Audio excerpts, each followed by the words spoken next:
É bem bacana. Quando a Fran trouxe o teu nome ali, eu gostei muito. Por quê? Porque tá tendo um movimento meio que recente. É recente, não é? Silvio Santos já começou com esse movimento lá na época do Baú da Felicidade, do Carnê. Aham. Mas agora eu tenho acompanhado algumas notícias de muitas empresas que elas estão mudando o modelo de negócio para que o maior lucro dela, a maior rentabilidade venha da gestão do caixa, de fazer o caixa dar lucro, dar rendimento, ou de fazer o cliente deixar o dinheiro ali para ele trabalhar aquele dinheiro. Uhum. Ou seja, uma As empresas empresa viram que era financeiras. comércio, que era comércio, está virando financeira. Mas não necessariamente para emprestar dinheiro, só para ter o dinheiro do cliente para poder dar giro com aquele dinheiro, E né? as lojas já fazem isso, né? Queres, Exato. Casas Bahia, a própria Avan, que é aqui da nossa região, né? Eles Exato. ganham muito dinheiro com crédito, com isso daí. Exatamente, pessoal. As empresas estão se tornando fintechs, né? Isso é extremamente interessante.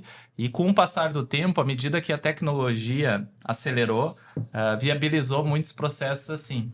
Então, é exatamente isso. Hoje, nós temos no mercado dois grandes distribuidores financeiros. Um são os bancos tradicionais e os bancos digitais, mas também os escritórios de investimentos credenciados às corretoras. A Grow Finance é um deles.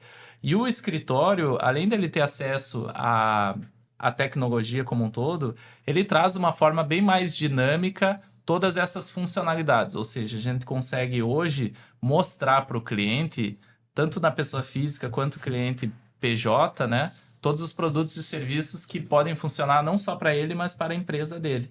E é exatamente isso. Então, hoje, quando nós listamos, nós temos muitos produtos de investimento, muitos produtos de crédito e também, olhando para a área de planejamento patrimonial e planejamento financeiro, toda a parte de securitização e de seguro também. Então, isso é o que realmente está acontecendo. E uma coisa muito interessante, né? Dependendo do setor que tem margens mais apertadas, isso é ainda mais agregador, porque para muitas empresas até muda o jogo, que você consegue trazer muitas vezes margem, inclusive de 2 dígitos, margens do negócio financeiro que passam a ser maiores do que o próprio negócio estrutural. Aí é que entra uma questão, né? Como eu trabalho com consultoria financeira, empresarial, muitos dos meus clientes vêm perguntando: eu quero começar a investir no meu negócio. Mas como, né? Como eu vou fazer? Vale a pena eu investir ou não? Investir, né? Usar, vamos dizer, investimento financeiro, quando eu falo. Cabe entender, como você falou, a margem.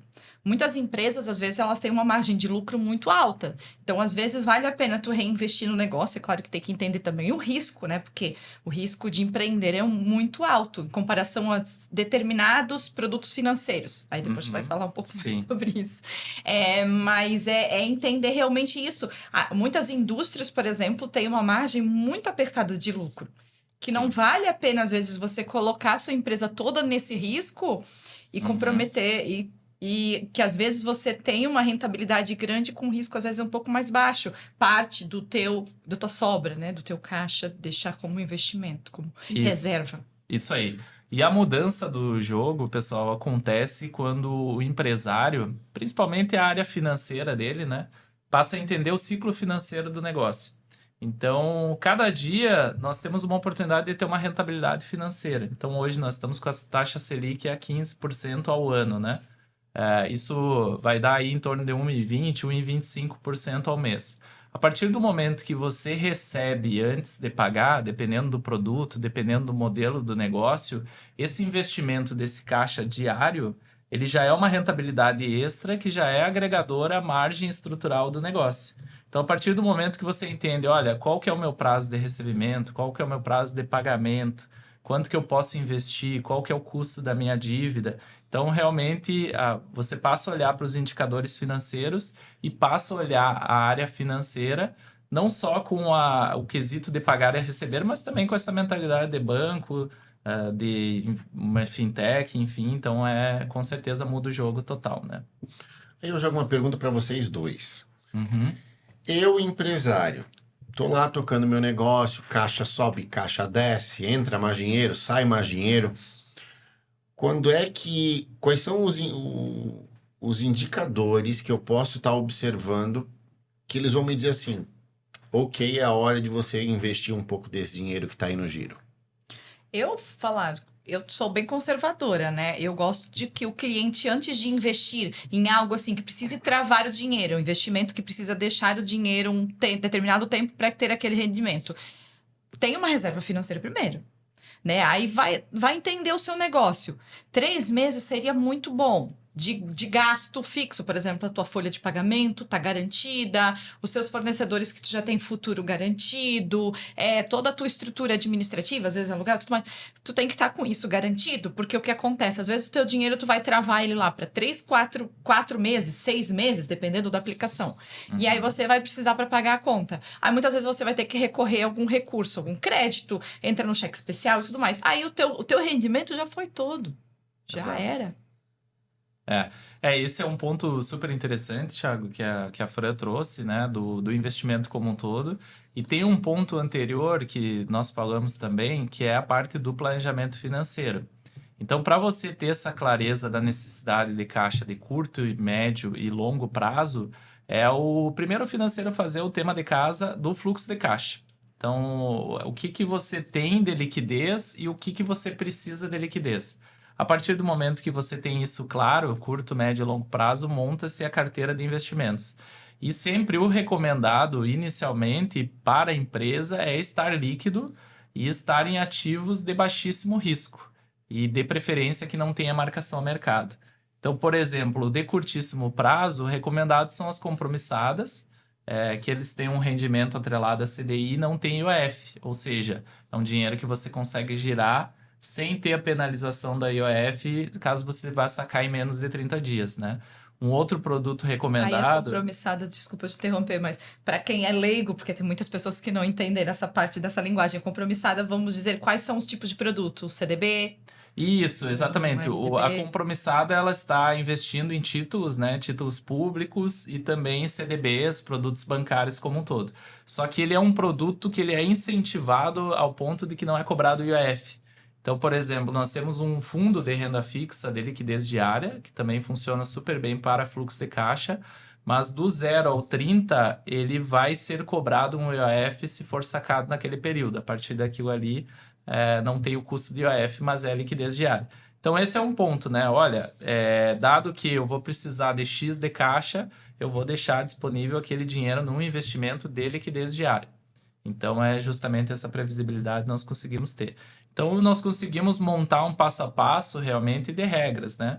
Olha, tem que ser um produto de liquidez diária, tem que ser um produto que não tem marcação a mercado e tem que ser uma renda fixa, não pode ser uma renda variável, né? Justamente porque a empresa, ela tem uma única finalidade, que é utilizar aquele dinheiro, aquele negócio Para no giro. negócio dela. É para né? giro, né? Para giro, exatamente. Ela não está entrando para o mercado de investimentos para tentar tirar o maior rendimento ou para tentar achar algo extraordinário ali. Ela está ali para rentabilizar um dinheiro que ia ficar parado. É basicamente isso, né? Exatamente. E é aí que alguns empresários e empresas cometem o erro de justamente cair, né, no olhar assim, se deslumbrar com o investimento e cair nessa armadilha de muitas vezes travar a carteira, olhando uma rentabilidade que sim é melhor, mas que o custo de oportunidade dela pode ser bem maior. Ou seja, ela está olhando para fazer 1 ou 2 ou 3% ao ano ou mais num produto travado, e muitas vezes uma matéria-prima com desconto, ela Já poderia tá comprar com perdendo. 5, 10, 15, 20%, né? E aí tá com o dinheiro travado. Então, é por isso que, assim como na pessoa física, pessoa jurídica, o primeiro ponto é nós entendermos o objetivo, né? Que entra novamente a parte do planejamento como um todo, né? É igual a pessoa física também. Antes dela investir, nós vamos entender, olha, qual é o teu objetivo? Você está juntando para alcançar renda passiva? É para aposentadoria? Ou é um dinheiro para você comprar uma casa própria? Ou investir num automóvel? Ou é uma reserva realmente para a família, né? A partir desse momento que você entendeu para o que é o dinheiro, nós conseguimos categorizar. Ok, aí vem algumas perguntas-chave, né? Beleza, o objetivo é a aposentadoria, mas antes da aposentadoria nós temos a reserva de emergência? De quanto tempo, né? Porque imprevistos acontecem. E aí um ponto interessante, pessoal, já comentando um pouco também sobre mercado, né? Esse ano está sendo um ano, apesar de desafiador para a economia, mas é super interessante para o mundo dos investimentos. Por quê? Se você conversasse com economistas e com muitas pessoas há um ano atrás, ninguém imaginaria que a bolsa estaria batendo recorde, o Ibovespa, a renda fixa na maior alta dos últimos 20 anos e a bolsa americana também batendo recordes e o dólar ter caído, né? E teve muitas pessoas, muitos empresários que estavam bem posicionados, mas que o imprevisto fez ele ter que sair antes do tempo. E aí é justamente o custo de oportunidade. Então, no mercado financeiro acontece muito isso. Se você não calibrar expectativas, objetivos e o seu portfólio, você pode ter que sair antes do tempo e aí você saiu muito cedo da festa, né? A festa começou às 11, você se arrumou, se preparou, se organizou e teve que sair às 10 horas, perdeu a melhor parte da festa. Por quê? Porque pecou no planejamento e também nos objetivos na estruturação. E aí você monta esse planejamento, mas realmente, às vezes, a ansiedade da pessoa, tanto física quanto jurídica, né? Do empresário aí, né? Como pessoa jurídica, aí ele toma atitudes que não espera, né? Até estava comentando um dia, a gente tá conversando, que eu ouvi uma fala de um determinado influenciador falou que o investimento favorece o preguiçoso, aquele que não fica olhando, que espera, aguarda, se foi feito o planejamento correto, colocou lá o dinheiro, o juro vai render, ele vai trabalhar por si. Exato, exatamente. É a paciência, né? Justamente a paciência, você tem um ganho muito grande, assim, no médio e longo prazo, né? E uma outra coisa que o pessoal fala sobre analogia com os investimentos é exatamente isso. Além da paciência, é algo que pode ser chato e monótono, porque boas carteiras, muitas vezes você vai fazer pequenos ajustes e vai ter uma rentabilidade maravilhosa. Esse também é um estudo que o mercado financeiro traz, comparando carteiras de investidores de médio e longo prazo com os traders que fazem day trade ou muitas vezes o swing trade de curtíssimo prazo. A estatística mostra e revela que ganha-se dinheiro médio e longo prazo e que na grande maioria do day trader ele perde dinheiro, mesmo tendo as oportunidades, mesmo o mercado sendo cíclico, mas que justamente esse giro dele compromete muitas vezes, seja por taxas, etc., mas também por sair em momentos errados, enfim. Então, algumas coisas bem interessantes, né?